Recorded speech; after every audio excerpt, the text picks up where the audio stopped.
Olá, amores e amoras, como vocês estão hoje?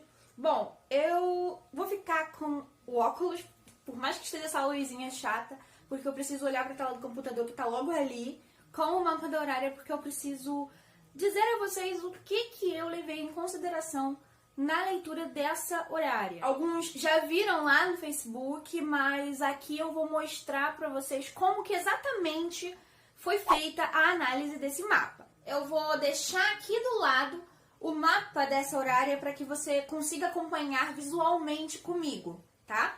Nesse mapa nós temos Marte governando o ascendente, que é a nossa querente, a Natasha.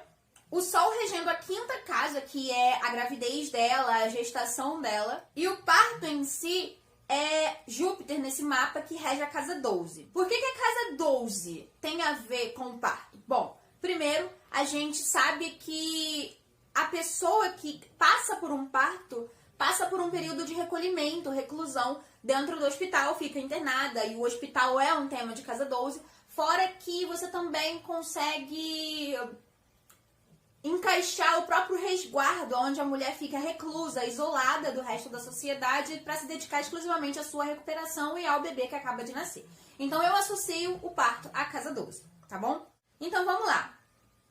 Marte ascendendo indicaria que a criança nasceria de forma rápida ou que seria uma cesariana, já que Marte é o planeta que fala de cortes, rupturas e, bom, cirurgia incluso. Eu cheguei a brincar com a cliente dizendo: mas se for um parto rápido, você não vai sequer chegar no hospital.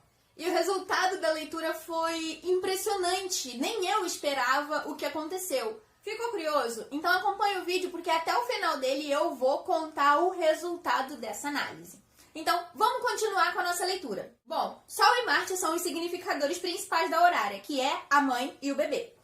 E Marte e Sol estavam fazendo uma oposição. E eu cheguei a comentar com a cliente que não gostava muito desse combo, porque algo poderia sair fora do planejado, poderia ter algum tipo de complicação. E o parto ocorre justamente porque temos um Júpiter potente lá, cravadíssimo no meio do céu, mas esse Júpiter está em detrimento, mostrando que o parto pode ser um pouquinho difícil.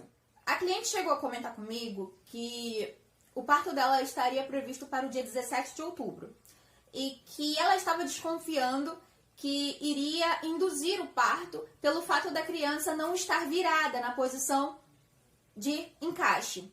A casa 7, que seria o pai da criança, estava colocado na casa 5, ou seja, mostrando preocupação com a criança, a disposição da criança, da gravidez em si, justamente porque na horária o pai, o significador do pai, que é Vênus, além de estar na casa 5, jubilado ali, todo bonitinho, estava à disposição do Sol, mostrando que aquele homem tinha total interesse no nascimento daquela criança. Estava ali para o que der e vier, então eu comentei com a cliente que ela teria ajuda de alguém, o pai, alguém estaria lá para acompanhar ela durante o processo. Eu cheguei a comentar com a cliente que o regente da casa 5 estava num grau chamado triste ou encurralado, de acordo com a tabela de Lilith e Dariot. Ou Dariot, não sei muito bem como é que fala isso não, mas é isso. Então, tendo isso em vista, a possibilidade da indução do parto ou de que a criança precisaria de uma ajuda para sair de dentro começou a surgir na minha cabeça. E eu comentei isso com a cliente: olha, realmente pode ocorrer essa indução. E usando as instruções que estavam lá na astrologia cristã, eu consegui descobrir que a criança nasceria por volta das 3 horas da tarde. Eu ainda comentei assim, mais ou menos nessa faixa de horário. E eu também calculei a parte dos filhos para esse mapa, que caiu em 9 graus de Áries. E a gente tinha um Sol a 7 graus de Libra, indicando que o Sol faria oposição com a parte em 2 unidades de tempo. Então eu acreditei que a criança nasceria em mais ou menos 2 semanas a partir do mapa da horária. E eu também brinquei dizendo: olha, a parte dos filhos está em 9 graus de Áries, disposto por Marte, que está angular e domiciliadíssimo. Eu tô dizendo que não vai ter nem tempo de você chegar no hospital e provavelmente vocês não estão acreditando. E eu comentei com a cliente que isso era um exagero meu, tá? Só pra deixar bem claro. Inclusive, Natasha, eu peço que você deixe um comentário que eu vou fixar ele para que as pessoas vejam que a horária foi completamente transparente, que eu não estou mentindo em absolutamente nada na leitura ali, até porque enquanto eu vos falo aqui, eu estou olhando para a tela do meu computador, olhando todo o nosso histórico de conversa.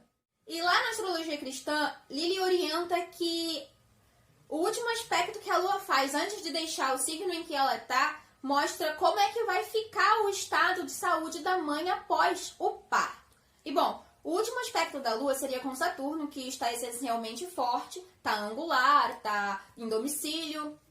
Então, eu disse para ela que ela se sairia bem, a saúde dela ficaria tranquila após o nascimento da criança. Só que aí eu também fui futucar uma outra possibilidade de data provável que a criança viria. Em vez de dizer, olha, vai ser só 2 unidades de tempo, que pode ser 2 dias ou 2 semanas, eu resolvi futucar para ver se eu achava outra possibilidade. Então eu encontrei Sol e Marte em 18 graus de distância um do outro, mas Marte estava retrógrado. Então não seriam 18 medidas de tempo, porque para calcular o tempo em horário a gente olha a distância em graus para se formar o aspecto, para quem não sabe. E quando o planeta está retrógrado, significa que o encontro não ocorrerá exatamente a distância entre um planeta e outro, e sim numa distância menor, repentinamente, porque é como se um planeta estivesse indo em direção ao outro. E nisso, eu disse, ocorrerá em 14 medidas de tempo, o que poderia ser até os 14 dias, que resultaria em 2 semanas, e dando um outro testemunho sobre o parto ocorrer em aproximadamente 2 semanas. Essa horária foi feita no dia 29 de setembro. E a criança nasceu no dia 12 de outubro. Não foi necessariamente 14 medidas de tempo, porém foi quase isso. Só que em todo o contexto que eu comentei aqui, eu tive o acerto. Agora eu vou dividir a tela com prints da Natasha. No dia 12 de outubro ela me mandou uma mensagem pela manhã dizendo que estava em trabalho de parto. Eu, lerda, não entendi o que era TP. Buguei na hora, porque, bom, eu já tive 3 crianças e isso me fugiu da cabeça, sabe? Eu boiei lá na história de o que é TP. O que é TP, meu Deus? Eu buguei, fiquei nervosa e ela comentou e eu, meu Deus do céu, eu fiquei doida. E a gente vai tendo essa interação gostosa, até tem uma pausa entre a nossa conversa, mas depois ela me vem dizendo que a criança nasceu no carro. E aí a gente lembrou daquela história de que não vai dar nem tempo de chegar no hospital. Sendo que isso foi uma brincadeira minha, um exagero. Eu não estava nem levando isso a sério. Mas acabou que ocorreu realmente. Até eu fiquei surpresa com esse acontecimento. Mas se aconteceu, aconteceu. Não dá pra fazer muita coisa pra mudar isso. Então, tudo que eu falei sobre o boy ajudar, aforismos dizendo que iria nascer de dia, mais ou menos na faixa de horário das 3. Você pode observar que a criança nasceu umas 2 e pouca, pelo que ela me mandou a mensagem aí. Então, por mais que eu tenha errado o prazo, né, porque eu disse cerca de 2 semanas, 14 dias, e a criança nasceu 2 dias antes de fechar esses 14 dias, todo o contexto acabou se encaixando de uma maneira ou outra. Até o boy estava lá para ajudar ela nesse processo, como eu também já tinha dito. Então a gente pode já encerrar o nosso vídeo por aqui. Eu peço que você deixe no seu comentário uma dúvida que você tenha sobre a horária, sobre essa aqui ou qualquer outra. Se inscreve aí no canal, deixa o seu joinha nesse vídeo, por favorzinho. E se você quiser agendar uma consulta de horária comigo, entre em contato pelo WhatsApp que vai estar na descrição desse vídeo, tá legal? Então, beijinho, tchau, tchau, fui, vou ficando por aqui.